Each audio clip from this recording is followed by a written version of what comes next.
은혜 받으실 하나님의 말씀은 신약 104페이지 누가복음 8장 22절에서 25절까지 말씀이 되겠습니다.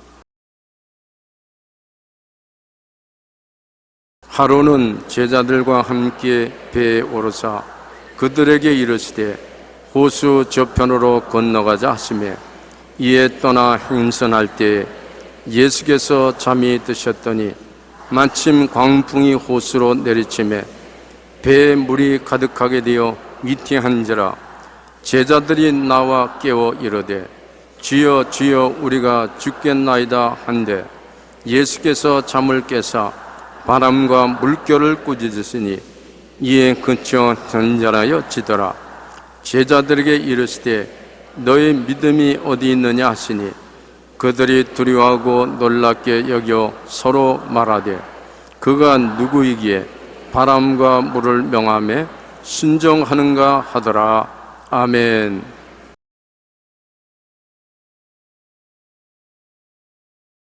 오늘 저는 여러분과 함께 호수 저편으로 건너가자라는 제목으로 말씀을 전하고자 합니다. 예수님이 하루는 갈릴리 호숫가에 제자들과 함께 섰는데 날씨가 푸르고 맑고 조용하고 훈풍이 부는 아주 좋은 기후였습니다. 주님이 배를 대령시켜서 제자들을 타게 하고 호수 저 건너편으로 가자 그렇게 말씀하셨습니다. 우리가 보통 들을 수 있는 말입니다. 호수 저 건너편으로 가자 그런가 보다. 그러나 조용기가 그렇게 말했다면 그 말은 인간적인 힘밖에 없습니다. 그러나 예수님께서 말씀하신 것은 하나님이 하신 말씀인 것입니다. 하나님의 말씀은 1.1핵도 변화될 수 없습니다. 그런데 제자들은 예수님의 하신 말씀을 보통 사람의 하는 말로 그냥 듣고 귀로 넘겨버리고 마는 것입니다. 그리고 배를 타고 가는 동안에 날씨가 좋고 훈풍이 불고 기분이 좋으니까 제자들이 모여서 자기들끼리 이야기꽃을 피우고 주님과 거리를 두었습니다. 예수님은 제자들하고 대화할 겨를이 없으니까 그만 배 한머리에서 주무셨습니다. 그러자 갑자기 큰 폭풍우가 육지에서부터 불어와서 바다 물을 뛰게 만드는 것입니다. 물이 막 공중으로 뜁니다. 배가 순식간에 뒤엎어질 것 같습니다. 제자들이 그때 너무 놀라서 보니까 예수님은 어디인지 모르겠습니다. 자연이니까 배 한머리에 손을 펴게 하고 아직도 주무시고 계십니다. 그들이 가서 예수님을 흔들어 깨우면서 주여 주여 우리가 죽게 되었나이다. 죽게 된 우리를 그대로 내버려 두시겠나이까. 예수님이 일어나셔서 바람아 그쳐라 파도야 잠잠하라. 그 말씀하니까 바람과 파도가 즉시 그치고 잔잔해졌습니다. 제자들이 놀랐습니다. 야, 이 어떠한 분위기에 바람과 바다도 순종하는 거. 그때 예수님이 제자들을 보시고 말씀하셨습니다. 내 믿음을 어디다 두었느냐. 제자들이 예수님의 말씀을 믿었으면 두려워하지 않을 것입니다. 예수님께서 호수 저편으로 가자고 했으니까 하늘이 무너지고 땅이 꺼져도 호수 저편으로 갑니다. 주의 말씀은 1.1핵도 변하지 않습니다. 그런데 주의 말씀을 믿는 믿음을 갖지 않고 바람과 파도를 바라보고 두려워했습니다. 그렇기 때문에 예수님께서 내 믿음이 어디에 있느냐 그렇게 물으셨습니다. 우리 예수 믿는 사람들 중에 믿음이 없는 사람은 한 사람도 없습니다. 하나님이 각 사람에게 분량대로 믿음을 나누어 주셨기 때문에 예수님을 구주로 모시자마자 우리는 믿음을 분량대로 받아서 가지고 있는 것입니다. 믿음이 없는 사람이 없습니다. 그런데 사람들이 자기 믿음이 있으면서도 있는 것을 알지 못하고 없는 줄로 오해를 하고 있는 사람이 많습니다. 자기 포켓도에 돈이 있음에도 돈이 있는 줄 모르고 없는 줄 알고 거지가 되는 사람이 있습니다. 이처럼 자기 팔다리가 있으면서도 팔다리가 없다고 생각하면 설 수가 없습니다. 믿음이 있음에도 불구하고 믿음을 사용하지 아니하면 그 믿음은 없는 것과 같은 것입니다. 믿음이 없다고 생각하는 사람에 대해서 주님께서 말씀하시기를 마가복음 4장 40절에 이에 제자들에게 이르시되 어찌하여 이렇게 무서워하느냐 너희가 어찌 믿음이 없느냐 하시니 믿음이 있는데도 믿음을 사용하지 않으니까 없는 것이 되고 만 것입니다. 주님께서 위지신 것입니다. 아예 믿음이 없으면 왜 믿음이 없느냐 말할 필요가 없어요. 없는 믿음 없지 뭐 우질 필요 있습니까? 믿음이 있는데도 믿음을 사용하지 않으니까 주님이 어찌하여 믿음이 없느냐 위지신 것입니다. 우리가 믿음을 잘못 사용하면 잘못될 수도 있고, 믿음이 잘 사용하면 큰 역사가 일어날 수 있는 것입니다. 미국 정신신체의학 세미나에서 한 저명한 내과 의사가 만성 환자의 90%는 병을 두려워하는 데서 시작된다고 말하셨습니다. 이런 사람들은 평소 기침을 하거나 가슴 아리를 하고 위산 과다 현상을 보이고 늘 온몸이 쑤시고 아프다며 고통을 호소한다고 합니다. 그런데 이것은 병에 대한 두려움에서 생기는 신체적인 증상이라는 것입니다. 실제 그 병이 드는 것이 아니라 병을 두려워함으로 말미암아 그 두려움에 대한 신체적인 반응으로 이런 일이 생긴다는 것입니다. 믿음도 이와 마찬가지인 것입니다. 비슷하여 믿음이 없다고 생각하는 사람들은 그 마음속에 늘 두려움에 떨고 있는 것입니다. 예수님은 어찌하여 이렇게 무서워하느냐, 너희가 어찌 믿음이 없느냐라고 말씀한 것입니다. 믿음을 가지고 주님을 의지하고 주 말씀을 바라보았다면 두려워하지 않습니다. 믿음과 두려움은 정반대입니다. 믿음은 두려움이 쫓겨나고, 안 믿으면 두려움이 들어오는 것입니다. 그러므로 믿음을 사용하지 않는 사람을 예수님이 보고 왜 믿음을 어디 두었느냐, 내 믿음이 왜 없느냐고 우기주신 것입니다. 그 다음에는 믿음이 있으나 나는 믿음이 너무 적다고 말하는 사람이 많습니다. 제가 목회할 때 많은 사람하고 신앙 상담을 했는데 많은 사람들이 말하기를, 목사님 나는 믿음이 작아요. 믿음을 좀 더 크게 얻게 하여 주십시오. 예수님의 제자들도 한 번 예수님께 나와서 말했습니다. 주님, 우리에게 믿음을 더하여 주옵소서. 그러니까 주님이 뭐라고 말씀입니까? 고개를 슬슬 흔들면서 너희 속에 겨자씨 한 알만한 믿음만 있으면 이 산들을 명하여 저 바다에 던져라 될 것이요 못할 일이 없을 것이다. 지금 가지고 있는 것만 해도 충분하다. 너 무슨 믿음을 더하라 그러냐? 겨자씨 하나 얼마나 작습니까? 조그마한 겨자씨입니다. 고만한 믿음만 있어도 충분하다는 것입니다. 오늘 여러분은 겨자씨 하나보다 더 많은 믿음을 가지고 있습니다. 자기가 믿음이 없다고 생각하거나 믿음이 작다고 생각하는 것은 자기 생각이지 하나님 생각 아닙니다. 마태복음 6장 25절로 34절까지 좀 길지만 우리 다 같이 한번 읽어보십시다. 그러므로 내가 너희에게 이르노니 목숨을 위하여 무엇을 먹을까, 무엇을 마실까, 몸을 위하여 무엇을 입을까 염려하지 말라. 목숨이 음식보다 중하지 아니하며 몸이 이복보다 중하지 아니하냐. 공중의 새를 보라. 심지도 않고 거두지도 않고 창고에 모아들이지도 아니하되 너희 아버지께서 기르시나니 너희는 이것들보다 귀하지 아니하냐. 너희 중에 누가 염려함으로 그 키를 한 자라도 더할 수 있겠느냐. 또 너희가 어찌 의복을 위하여 염려하느냐. 들어 백합화가 어떻게 자라는가 생각하여 보라. 수고도 아니하고 길쌈도 아니하느니라. 그러나 내가 너희에게 말하노니 솔로몬의 모든 영광으로도 입은 것이 이 꽃 하나만 갖지 못하였느냐. 오늘 있다가 내일 아궁이에 던져지는 들불도 하나님이 이렇게 입히시거든 하물며 너희일까 보냐. 믿음이 적은 자들아. 그러므로 염려하여 이르기를 무엇을 먹을까, 무엇을 마실까, 무엇을 입을까 하지 말라. 이는 다 이방인들이 구하는 것이라. 너희 하늘 아버지께서 이 모든 것이 너희에게 있어야 할 줄을 아시느니라. 그런즉 너희는 먼저 그 나라와 그 일을 구하라. 그리하면 이 모든 것을 너희에게 더하시리라. 그러므로 내일 일을 위하여 염려하지 말라. 내일 일은 내일 염려할 것이요 한날 괴로움은 그날로 족하니라. 굉장한 말씀입니다. 주님을 꽉 믿으면, 그리고 하늘나라와 하늘의 의인 예수 그리스도를 추구하면 하나님이 우리의 삶의 원천이 되어서 위에서 우리에게 도움을 베풀어 무엇을 먹을까, 무엇을 입을까, 무엇을 마실까, 어떻게 살까 문제를 해결해 주신다는 것입니다. 우리 속으로 해결할 수 있는 능력이 없고 내 환경을 보아서 어디 해결할 길이 없어도 우리 믿음이 있는 사람은 해결책이 저기에서 내려오는 것입니다. 하늘에 우리의 자원이 있습니다. 주님이 하늘에서 도와주시는 것입니다.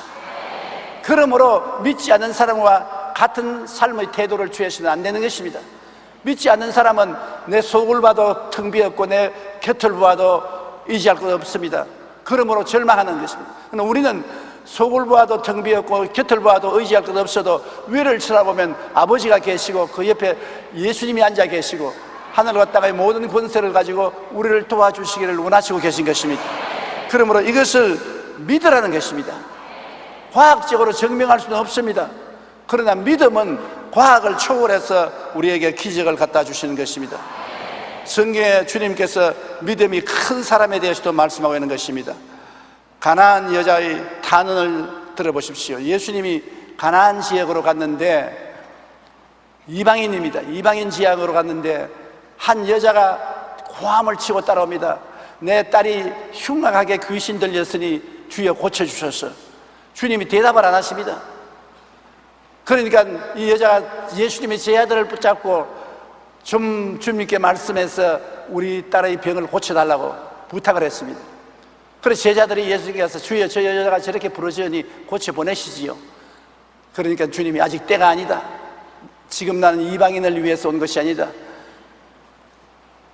지금은 유대인들을 위해서 온 것이고 이방인의 때가 안 왔으니 고쳐줄 수 없다. 그러시는데 이 여자가 예수님 피를 맞고 앞에 엎드렸습니다. 주여 내 딸을 고쳐주셔서. 유대인들은 이방인을 개라고 합니다. 그래서 예수님이 아주 심한 말씀하십니다. 자녀들에게 줄 떡을 취하여 개에게는 주지 아니한다. 보통 사람 같으면 막 벌떡 일어나서 안 고쳐주시면 안 고쳐주시지 뭐 개라고 뭐 어쩌고 어째 당연히 그렇게 할 것입니다. 그런데 이 여자는 고개를 들어 주님을 보고 주님 옳습니다. 그러나 개들도 밥상 밑에 떨어지는 부스러기는 얻어먹습니다. 놀라운 여자입니다. 그 말 맞지 않아요? 애들이 밥 먹을 때 밥 흘리니까 밑에 개가 와서 먹지 않습니까? 그러니 나에게 부스러기라도 좀 주십시오. 마태복음 15장 28절에 보면 이에 예수께서 대답하여 이르시되 여자여 내 믿음이 크도다. 내 소원대로 되리라 하시니 그때로부터 그의 딸이 나으니라. 주님이 감동을 하시십니다. 내 믿음이 크도다. 우리도 이런 믿음을 가져야 되는 것입니다. 눈에는 아무 증거 안 보이고 귀에는 아무 소리 안 들리고 손에는 잡히는 것 없고 내 앞길 7억까지 어두워도 주께서 우리를 도와줄 것을 믿어야 되는 것입니다. 주님께서 내 믿음이 크구나, 의지할 것 없는데 나를 믿고 따라오는 거 보니 크구나, 내 믿은 대로 될지어다, 그렇게 말씀할 것입니다. 우리가 일단 주님을 믿으면 믿음은 그냥 평탄하게 이루어지는 것이 아니라 환경적인 시련이 반드시 다가오는 것입니다. 믿음은 시련을 통해서 확실한 믿음인지 가짜 믿음인지 증명되는 것입니다. 우리가 믿었는데 정반대의 일이 일어나는 것입니다. 그러니 마음에 절망할 수밖에 없죠. 누가복음 8장 23절 말씀대로 행선할 때 예수께서 잠이 드시더니 마침 광풍이 호수로 내리침에 배에 물이 가득하게 되어 위태한지라. 평안하게 저 바다 건너편으로 가야 되는데 예수님께서 바다 건너편으로 가자고 했는데 그럼에도 불구하고 광풍이 다가와서 바다 물결이 일어났었습니다. 반드시 주님을 믿고 가는 길에는 마귀가 회방을 하는 것입니다. 시험이 다가오는 것입니다. 시편 107편 28절로 30절에 보면 이에 그들이 그들의 고통 때문에 야훼께 부르짖으매 그가 그들의 고통에서 그들을 인도하여 내시고 광풍을 고요하게 하사 물결도 잔잔하게 하시는도다. 그들이 평온함으로 말미암아 기뻐하는 중에 야훼께서 그들이 바라는 항구로 인도하시는도다. 우리가 믿음을 가지고 살아나가는데 시련이 다가오고 환난이 다가오고 고통이 다가와서 믿음 정반대 현상이 일어납니다. 그러나 그때 믿음을 놓치면 안 됩니다. 부르짖고 기도하고 계속 믿음을 잡고 있으면 그 시련은 잠시 후에 지나가고 믿음은 역사에서 하나님의 뜻이 이루어지게 되는 것입니다. 시련이 없는 믿음은 없습니다. 우리가 적은 것을 믿으면 적은 시련이 오고 큰 것을 믿으면 큰 시련이 다가오는 것입니다. 그러나 시련을 바라보면 안 됩니다. 언제나 주님을 바라보고 주의 말씀을 붙잡아야 되는 것입니다. 제자들 보고 예수님이 내 믿음을 어디 두었느냐는 것도 믿음을 말씀에 두지 않고 환경에 두었은 것입니다. 바람을 믿고 파도를 믿고 바람이 세고 파도가 크니까 빠져 죽을 것이라고 믿었습니다. 그래서 두려워했죠. 믿음을 예수님이 말씀에 두었으면 예수님이 하나님 아들이니까 하늘이 무너지고 땅이 꺼져도 그 말씀은 변치 않는 말씀이기 때문에 안심했을 것입니다. 바람아 불어라, 파도야 쳐라. 우리는 바람과 파도보다 그 크신 예수님의 말씀을 믿는다. 말씀을 붙잡으면 믿음을 붙잡고 있는 것입니다. 믿음을 어디다 두었느냐? 믿음을 바람과 파도를 바라보고 잘못 두었은 것입니다. 미국의 백화점 왕으로 불리는 페니에게 하루는 친구가 와서 물었습니다. 페니, 자네는 어떻게 해서 이렇게 큰 성공을 이루었는가? 페니는 딱 두 마디로 대답했습니다. 내가 성공할 수 있었던 이유는 가난 때문에, 그리고 그리스도 때문이었다. 하도 가난하고 괴로웠기 때문에 그는 주님께 의지하고 가난을 물리치겠다고 믿고 일한 결과에 그 믿음을 통해서 그를 부유하게 만들어줬다고 말한 것입니다. 고난이 클수록 영광도 큽니다. 현재 아무리 어렵고 고통스럽다 할지라도 믿음으로 견디어 나아갈 때 우리는 더욱 강인한 성품과 지혜를 얻어 성공적인 삶을 살게 되는 것입니다. 믿음으로 사는 사람은 어려움과 고난이 다가올수록 오히려 더 큰 믿음이 생겨나고 유익이 되는 것입니다. 믿었으니까 믿음을 회방하는 고난이 다가와도 그걸 극복하니까 한 계단 더 믿음도 커지고 성공도 가져오게 되는 것입니다. 믿음이라는 것은 이러한 고난의 역경을 견뎌내는 것입니다. 구두수선공이었던 윌리엄 캐리는 인도 선교의 꿈을 가지고 인도 선교사로 파송되었습니다. 인도에 도착한 그는 그곳에 변변한 인도의 성경이 없는 것을 보고 인도어를 공부하여 성경을 번역한 후 출판을 하기 위하여 영국에서 인쇄기를 도입하고 기술자들을 불러 초판을 다 마쳤습니다. 이제 찍으면 되는 것입니다. 그런데 캐리가 지방 순회를 하는 동안에 불이 나서 인쇄기와 원고가 모두 불타버리고 말았습니다. 절망적인 것입니다.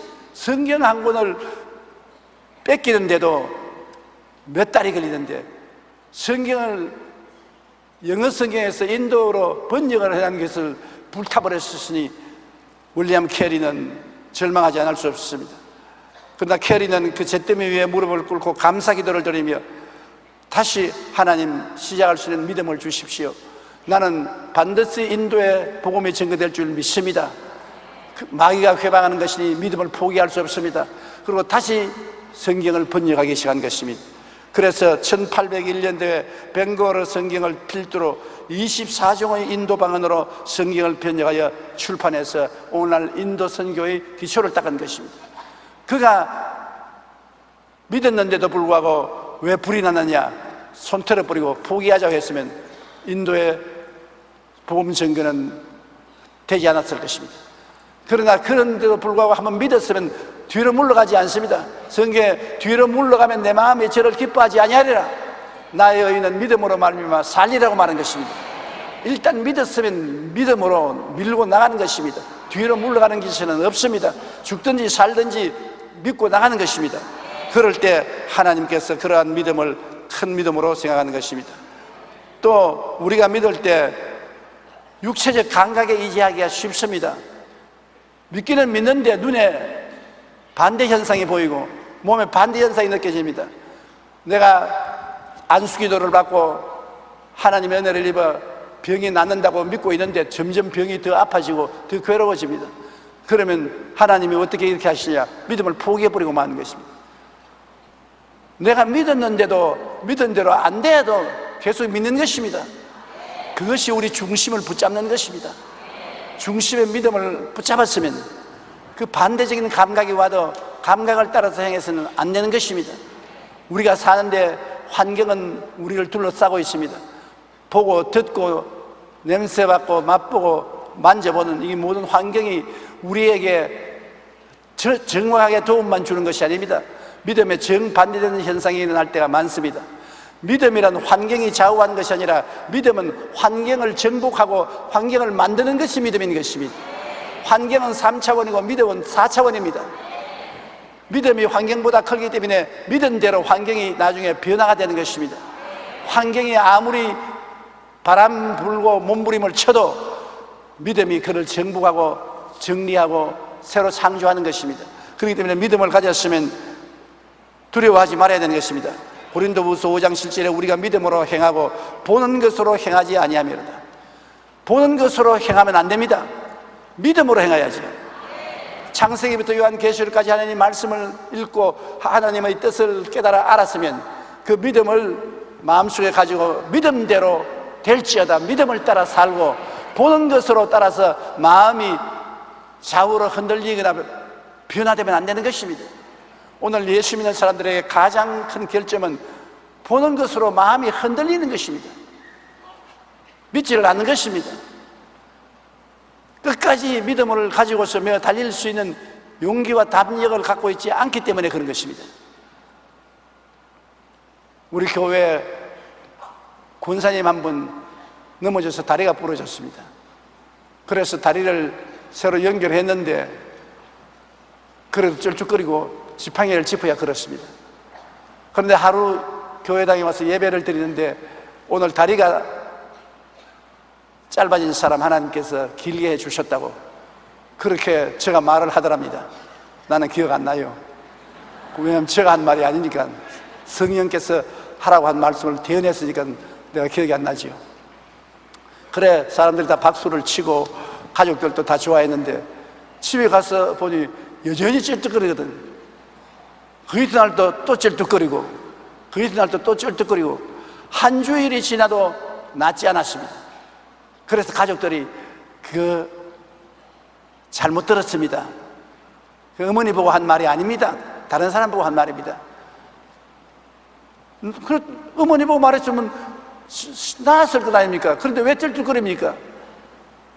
그러니까 포기하십시오. 그러나 그 권사님 말하기를 나는 절대 포기 못해. 그때 그 말씀을 내가 아멘으로 받아들였으니까 내 눈에는 아무것도 안 보이고 육체적 감각이 없어도 내 속으로는 나았다. 겉으로는 어떻게 되었지 모르지만 내 속으로는 나았다. 그러므로 난 나은 사람처럼 생각하고 감사한다. 그 이튿날 아침에 일어나서 거울 앞에 섰는데 어깨가 축 처진 어깨가 딱 바랐었거든. 이거 왜 그러나 하고 걸어보니까 다리가 길어졌어요. 나았어요. 이 권사님은 믿음으로 행하고 보는 것으로 행하지 않았습니다. 굉장한 능력과 권세가 나타났던 것입니다. 야고보서 1장 6절로 7절에 오직 믿음으로 구하고 조금도 의심하지 말라. 의심하는 자는 마치 바람에 밀려 요동하는 바다 물결 같으니 이런 사람은 무엇이든지 죽게 얻기를 생각지 말라. 오직 믿음으로 구하라. 의심을 하지 말라. 의심하면 바다 물결 같아서 마음에 정체가 없다는 것입니다. 그러므로 한번 믿으면 끝까지 믿으면서 해야 되는데 쉽지 않습니다. 자꾸 의심이 들어오는 것입니다. 그러기 때문에 말씀과 기도와 성령의 도우심이 필요한 것입니다. 말씀을 가지고, 약속의 말씀을 가지고 그 말씀에 서야 되고 말씀에 반대되는 것을 받아들이지 말아야 되는 것입니다. 요한복음 15장 7절에 예수님께서 너희가 내 안에 거하고 내 말이 너희 안에 거하면 무엇이든지 원하는 대로 구하라 이루리라고 말씀한 것입니다. 말씀이 있어야 붙잡고서 의심을 물리칠 수가 있는 것입니다. 그리고 항상 성령께 도움을 구하십시오. 모든 사람들이 성령이 우리를 돕기 위해서 24시간 같이 계신데도 불구하고 잊어버립니다. 보혜사란 말은 우리를 돕기 위해서 하나님께로부터 보내심을 받아 항상 우리와 같이 계시니라는 이름이 보혜사인 것입니다.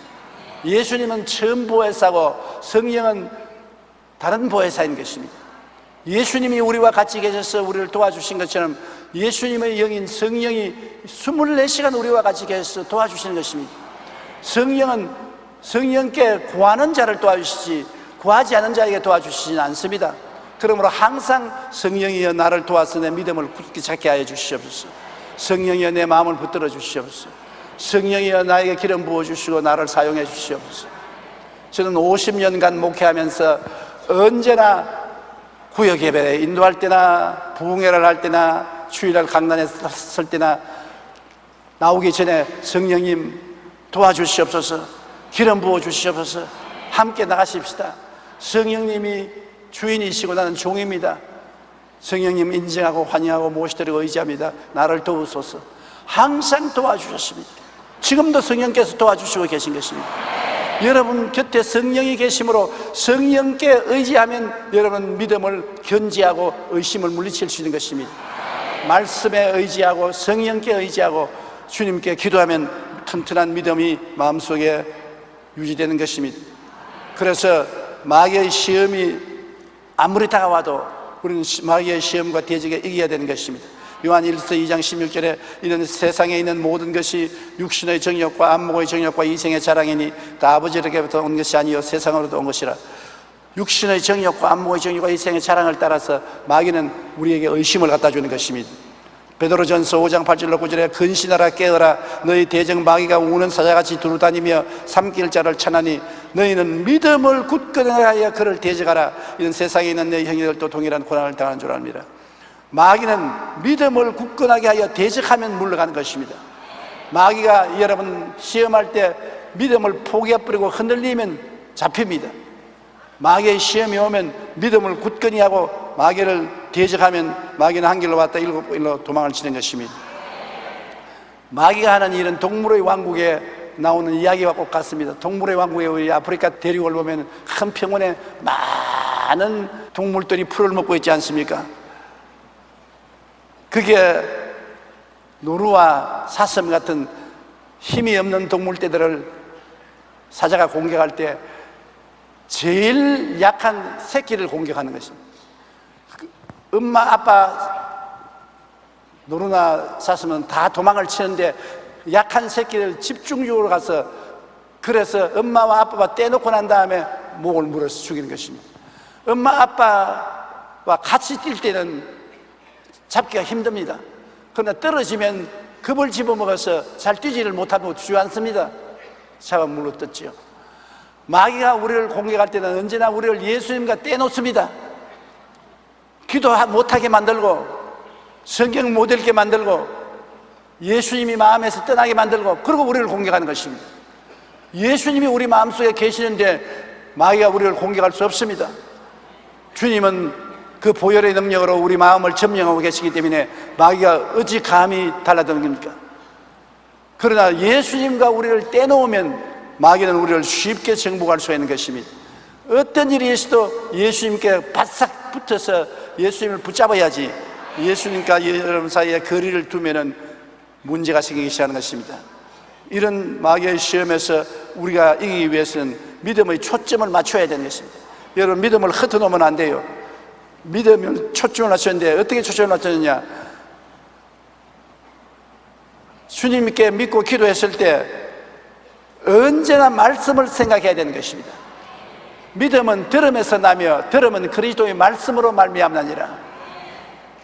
제가 여러분에게 무슨 약속을 했으면 약속의 말씀을 믿어야 되지 않습니까? 내가 약속을 안 했는데 믿습니다 할 수 없지요. 제가 여러분하고 내가 신방을 해드리겠습니다. 그 말씀은 했으니까 그 말씀을 믿어야 되는 것입니다. 내가 신방했다고 말도 안 했는데 신방해 올 줄 믿습니다. 그 믿은 대로 내가 갈 수도 있고 안 갈 수도 있는 것입니다. 안 가도 내가 책임이 없어요. 내가 약속 안 했으니까. 그럼 내가 약속을 했으면 책임을 걸어지는 것입니다. 성경에 주님이 약속했으면 책임을 지는 것입니다. 그러므로 말씀을 생각해야 되는 것입니다. 말씀이 우리 마음속에 있으면 믿음이 떠나지 않는 것입니다. 그 다음 언제나 말씀을 바라봐야 되는 것입니다. 믿음의 주여 또 온전케 하신 예수를 바라보자. 말씀을 통해서 예수님을 바라봐야 되는 것입니다. 말씀을 생각하고 말씀을 늘 바라봐야 되는 것입니다. 환경을 바라보지 마세요. 말씀을 찍어서 늘 손에 들고 보고 말씀을 붙여놓고 말씀을 보고 말씀 그대로 드리라고 확신해야 되는 것입니다. 우리가 믿는 것은 말씀을 믿지 환경을 믿지 않습니다. 아무리 환경이 억세게 나쁘더라도 주의 말씀을 의지하면 말씀은 그 환경을 변화시키는 것입니다. 왜냐하면 우리의 믿음은 말씀보다 한 단계 높습니다. 말씀이 나아가서 지구 전체를 만들었습니다. 하나님이 말씀하심에 하늘과 땅과 세계와 그 가운데 모든 것을 만들어내신 것입니다. 그렇기 때문에 말씀만 믿으시고 말씀에 의지하면 말씀이 우리의 운명과 환경을 변화시키는 것입니다. 이러므로 말씀을 늘 고백하십시오. 여러분, 많은 성경을 외워서 말씀을 고백하면 큰 은혜가 되는 것입니다. 하나님은 나의 피란치여 나의 요새여 나의 이레하는 하나님들이니 제가 너를 새 사냥꾼의 올무에서와 극한 연병에서 건지실 것입니다. 요사이 특수 인플루엔자로서 사람들이 고생한다고 합니다. 그럴 때 언제나 마음속에 이 성경 말씀을 기억하면 시편 91편 제가 너를 새 사냥꾼의 올무에서와 극한 연병에서 건지실 것입니다. 하나님이 건지신다고 말씀했으니 어떠한 극한 연병도 나에게 다가오지 못한다. 너는 밤의 놀램과 낮에 흐르는 살과 흑암 중에 해하는 연병과 백주에 황폐케 하는 파멸을 두려워하냐 하리로다. 천인이 내 곁에서 만인이 내 우편에서 엎드려지나 이 재앙이 내 가까이 오지 못하리로다. 이 하나님의 약속의 말씀입니다. 이 말씀을 믿고서 어려움이 있으면 내가 밤에 모르는 사이에 큰 어려움이 다가올까 두려워하면 밤에 놀래면서 나를 건지는 주님이 계신다. 성경에 기록되어 있다. 말씀을 믿어야 되는 것입니다. 낮에 붉은 대낮에 우리를 도역질하고 죽이고 멸망시키는 원수가 다가오면 낮에 흐르는 살을 피하게 해주신다고 믿어야 되는 것입니다. 흑암 중에 하는 연병, 원인을 알지 못하는 연병이 돌더라도 하나님이 지켜주신다고 믿어야 되고, 산풍사고와 같이 백주의 백화점이 무너지는 그런 사고가 생기더라도 나를 면하게 해줄 줄 믿어야 되는 것입니다. 말씀을 믿어야 돼요. 그렇기 때문에 말씀을 믿고 의지하고 말씀을 생각하고 말씀을 바라보고 말씀을 믿고 말씀을 고백하여 믿음을 말씀에 초점을 딱 맞춰놔야 흔들리지 않습니다. 믿음을 감각에 의지하면 안 됩니다. 환경에 의지하면 안 됩니다. 마귀의 시험에 흔들리면 안 되는 것입니다. 말씀에 초점을 두십시오. 말씀을 생각하고 말씀을 바라보고 말씀을 믿고 입술로 말씀을 고백해야 되는 것입니다. 그리고 일단 믿었으면 기다리십시오. 성이 급해서 지금 믿었는데 지금 당장 응답이 안 온다고 원망하면 안 되는 것입니다. 하나님은 우리에게 응답을 해주는 때를 가지고 계십니다. 때가 와야 되는 것입니다. 겨울철에 아무리 벼농사를 짓게 해달라고 기도해도 하나님은 봄까지 기다리라고 합니다. 때가 와야 되는 것입니다. 하나님은 때를 따라 아름답게 하셨다고 하는 것입니다. 우리 믿음의 조상 아브라함도 75세에 갈대아 우르를 떠나서 가나안 땅에 왔습니다. 그가 기도하고 난 다음에 25년의 세월을 기다려서 아들을 얻었습니다. 로마서 4장 18절로 20절에 아브라함이 바랄 수 없는 중에 바라고 믿었으니 이는 내 후손이 이와 같으리라 하신 말씀대로 많은 민족의 조상이 되게 하리 하심이라. 그가 100세나 되어 자기 몸이 죽은 것 같고 사라의 태가 죽은 것 같음을 알고도 믿음이 약하여지지 아니하고 믿음이 없어 하나님의 약속을 의심치 않고 믿음으로 견고하여 져서 하나님께 영광을 돌렸다.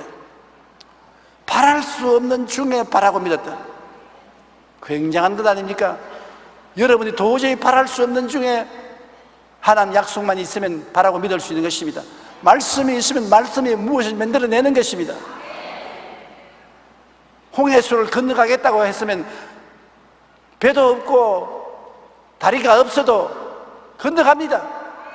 바랄 수 없는 중에 바라고 있으면 바라는 대로 되는 것은 홍해수를 하나님이 갈라제끼는 것입니다. 배가 없고 다리가 없으면 물이 갈라지기도 만드는 것입니다. 하나님이 못하는 것이 없습니다. 그러므로 아브라함은 자기 100살이니까 100살 된 노인이 자기 몸의 죽은 것 같음과 사라의 태의 죽은 것 같은 걸 다 알고도 믿음이 약하여지지 아니하고 믿음이 없어 하나님의 약속을 의심치 않았다. 하나님이 약속을 가지고 있다. 약속을 의심치 않았다. 아무리 환경이 바랄 수 없어도 하나님의 약속은 난 붙잡는다. 그러면 믿음에 견고히 있어서 하나님께 영광을 돌리니까 100세의 아들을 낳은 것입니다. 우리 아브라함에게 많이 배워야 되는 것입니다. 하나님 약속의 말씀을 믿고 흔들리지 말아야 되는 것입니다. 출애굽 때 홍해 앞에서 기다리는 이스라엘 백성도 그렇습니다. 하나님이 색과 꿀이 흐르는 땅으로 인도하겠다고 말씀하셔서 따라서 홍해 가야 왔는데 다리도 없고 배도 없고 바다를 건너가야 되는데, 그런데 애국의 바로왕이 군대를 동원해서 도로 백성들을 잡으려고 섭격해 옵니다. 백성들이 부르짖어도 하나님이 응답을 안 합니다. 거의 애국의 군대가 곁에까지 왔는데 그때 하나님께서 모세를 통해 말씀하는 것입니다. 모세가 백성에게 이르되 너희는 두려워하지 말고 가만히 있어서 야훼께서 오늘 너희를 위하여 행하시는 구원을 보라. 너희가 오늘 본 애굽 사람을 영원히 다시 보지 아니하리라. 야훼께서 너희를 위하여 싸우시리니 너희는 가만히 있을지어다. 가만히 두 번 말했었습니다. 우리가 믿었으면 가만히 기다려야 돼요. 마귀가 온다고 화가닥 뛰어 야단 법석을 하고 하나님은 뭐하러 하십니까? 마귀는 오는데 하나님은 주무십니까? 일 그만두었습니까? 그렇게 하면 안 돼요. 가만히 있어 잠잠하게 기다릴 줄 알아야 되는 것입니다. 히브리서 11장 29절에 믿음으로 그들은 홍해를 육지같이 건넜으나 애굽 사람들은 이것을 시험하다가 빠져 죽었다고 했는데, 그들이 믿는다는 것은 마음에 잠잠하게 기다리는 것입니다. 하나님은 때가 오면 역사해 주시는 것입니다. 여호수아가 여리고성 돌기도 보십시오. 한 번에 여리고성이 무너지지 않았었습니다. 여리고를 7일 동안 도라고 했었습니다. 그것은 믿음의 인내를 시험하는 것입니다. 여리고성을 첫날 한 바퀴 돌고, 이튿날 한 바퀴 돌고, 3일째 한 바퀴 돌고, 그래도 이중으로 된 철벽성이 무너질 기미가 없습니다. 금도 하나 안 갑니다. 그럼에도 불구하고 하나님의 때를 기다리면서 6째 돌아도 안 무너졌습니다. 7째 날에 7번째 돌고 고함을 치니까 성이 무너지고 말한 것입니다. 하나님이 당장 무너지게 해줄 수 있는 것입니다. 그런데 그걸 왜 6째 동안이나 돌고 7번 돌게 했습니까? 그것은 하나님이 믿음을 시험해 보시는 것입니다. 너가 기다릴 줄 아느냐, 성급하게 안 된다고 포기하느냐, 시험해 보는 것입니다. 기다리게 하는 것이 시험인 것입니다. 사람들은 기다리는 것이 참 힘듭니다. 히브리서 11장 30절에 보면 믿음으로 7일 동안 여리고를 도니 성이 무너졌더라고 말한 것입니다. 다니엘의 20하루 동안 기도도 있습니다. 다니엘과 그 친구들이 강가에 나가서 금식하면서 기도하는데 열흘을 기도해도 아무 응답도 없습니다. 20일을 기도해도 아무 응답이 없습니다. 대개 자기 친구들은 다 포기하고 떠났습니다. 다니엘은 21일 만에 기도 응답을 받았던 것입니다. 다니엘서 10장 12절로 14절에 그가 내게 이르되 다니엘아 두려워하지 말라. 내가 깨달으려 하여 내 하나님 앞에서 서로 겸비하게 하기로 결심하였던 첫날부터 내 말이 응답받았으므로 내가 내 말로 말미암아 모았느니라. 그런데 바사 왕국의 군주가 20일 동안 나를 막았으므로 내가 거기 바사 왕국의 왕들과 함께 머물러 있더니 가장 높은 군주 중 하나인 미가엘이 와서 나를 도와주므로 이제 내가 마지막 날에 내 백성을 당할 일을 내게 깨닫게 하러 왔노라. 다니엘이 기도할 때 첫날 응답이 하나님께 도달했다는 것입니다. 벌써 하나님이 첫날 응답을 내려 보냈으나 바사 왕의 왕이라는 것은 그때 바사 제국이 세계를 다스렸는데 그 배후에 마귀가 바사 왕이라는 것입니다. 바사 왕의 마귀가 공중에서 기도 응답이 못 내려오도록 막았습니다. 20일 동안 막았습니다. 그런데 천사장 미카엘이 와서 그를 도와주므로 그 마귀의 진을 뚫고 내려왔다고 하는 것입니다.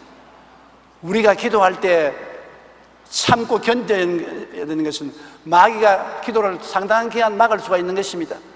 그래서 예수님께서 과부의 기도 같은 것도 과부가 나의 은세에 대한 원한을 갚아주셔서 하되 당분간 재판관이 그 말을 듣고 있지 않다가 나중에 내가 이 기도를 들어주지 아니하면 신란스러워 못 견디겠다고 해서 그 과부의 기도를 들어주었다고 말하는 것입니다. 이처럼 기도는 여러분 뒤로 물러가지 말고 오래 기다리는 믿음을 반드시 가져야 되는 것입니다. 믿음의 때를 기다리는 것입니다. 주님은 당신이 정한 때에 반드시 이루어지고 마는 것입니다.